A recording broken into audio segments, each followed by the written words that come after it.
এই মুহূর্তে ব্যাপক আলোচনায় বাংলাদেশের টি-20 ওয়ার্ল্ড কাপের স্কোয়াড। এরই ভেতরে স্কোয়াড ঘোষণা করতে শুরু করেছে বিভিন্ন দেশ।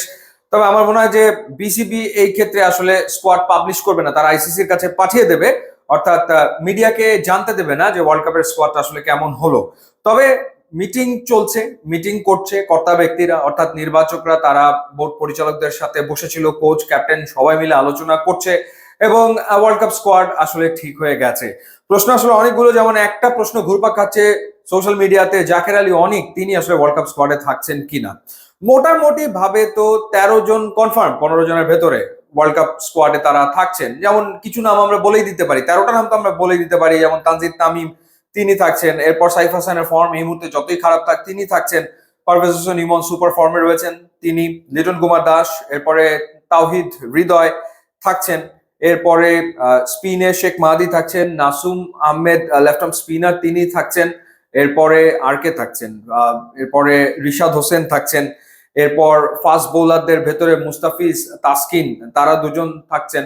সো ওভারঅল এইভাবে করে আসলে 13টা স্পট কনফার্ম। দুটো স্পট নিয়ে মূলত আলোচনাটা হয়েছে নির্বাচকদের ভেতরে বা বোর্ডের সাথে নির্বাচকদের। একটা হচ্ছে যে জাকের আলী অনিক তিনি আসলে স্কোয়াডে থাকবেন কি থাকবেন না। এখানে নাজমুল শান্তকে নিয়ে আলোচনা হয়েছে যে নাজমুল শান্তকে স্কোয়াডে রাখা হবে কি হবে না, যদি রাখা হয় সেটা কোন বিবেচনায়, আর যদি রাখা না হয় সেটা কোন বিবেচনাতে। শামীম হোসেন পাটোয়ারি তিনি ওয়ার্ল্ড কাপ স্কোয়াডে থাকছেন এবং তিনি থাকছেন, পারফর্ম করেছেন লাস্ট ম্যাচটাতে, এবং লিটন কুমার দাস বাংলাদেশের টি-20 ক্যাপ্টেন তিনিও চাইছেন শামীম যাতে স্কোয়াডে থাক। এখন আর একটা যে পজিশন থেকে যায় সেই পজিশনের জন্য আসলে জাকের আলী অনিক, নুরুল হাসান সোহান এবং নাজমুল শান্ত এই তিনজনকে নিয়ে মূলত আলোচনা হয়েছে। সো তিনজন তিন মানের ক্রিকেটার, তিনজন তিন জায়গাতে ব্যাট করে থাকেন, দলে তিনজনের ভূমিকা ডেফিনেটলি তিন রকম। জাকের আলী অনিক এবং নুরুল হাসান সোহান তারা দুইজন হয়তো উইকেট কিপার ব্যাটার হিসেবেই বিবেচিত হন, কিন্তু নাজমুল শান্ত পিওরলি আর টপ অর্ডার ব্যাটার। তো সেই জায়গাটাতে নুরুল হাসান সোহানের থাকার সম্ভাবনা খুবই ক্ষীণ, তিনি থাকছেন না, এবং জাকের আলী অনিক তিনি থাকবেন কি থাকবেন না সেটা নিয়ে আসলে খুবই এক রকমের ডিবেট চলমান রয়েছে। যদি জাকের আলী অনিক না থাকেন সেখানে নাজমুল শান্তকে ওয়ার্ল্ড কাপ স্কোয়াডে দেখা যাবে।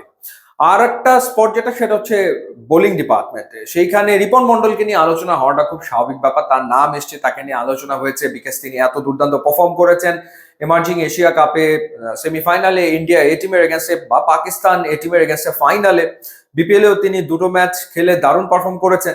সো তাকে বিবেচনা করা যায় কিনা। এখন সেখানে মুস্তাফিজ তাসকিন রয়েছেন, এরপর রয়েছেন শরীফ এবং তানজিম সাকিব। সো এই চারজন হয়ে গেলে একজন পেস বোলিং অলরাউন্ডার হচ্ছে মোহাম্মদ সাইফুদ্দিন, তাহলে আর রিপন মন্ডলের সুযোগটা হয় না। কিন্তু সেই আলোচনা হয়েছে, রিপন মন্ডলকে নিয়ে আলোচনা হয়েছে। সো এই যে যে দুইটা জায়গা, একটা হচ্ছে বোলিং ডিপার্টমেন্টে রিপন মন্ডলের ইনক্লুশন, সেই ক্ষেত্রে যদি হয় কার জায়গাতে, আর একটা হচ্ছে যে নাজমুল শান্ত, জাকের আলী অনিক এবং নুরুল হাসান সোহানের ভেতর থেকে একজনকে স্কোয়াডে পিক করার যে সিদ্ধান্ত, সেই সিদ্ধান্তটা কি সেটা এখন পর্যন্ত জানা যায়নি। আর বাকি যে 13 জন, সেই 13টা নাম নিয়ে তো আলোচনা করলামই যে তারা কনফার্ম। সো ওভারঅল এই মূলত ওয়েট করতে হচ্ছে এই দুটো নাম শোনার জন্য। আর চমক বলতে তেমন কিছু নাই আর কি, স্কোয়াডে আর তেমন কোনো চমক নাই, এবং ক্যাপ্টেনও আসলে খুব বেশি পরীক্ষা নিরীক্ষার পক্ষে না। লিটন কুমার দাস তিনি গত 1 বছর ধরে যাদেরকে নিয়ে টি-20 খেলেছেন মূলত তাদের উপরে তিনি আস্থা রাখতে চান। সো দেখা যাক এই দুইটা স্পটে ফাইনালি কোন দুজন থাকেন। ইউটিউব এবং ইনস্টাগ্রাম লিঙ্ক দেওয়া আছে, আপনারা যোগ দিলে খুবই খুশি হবো। And thanks for watching.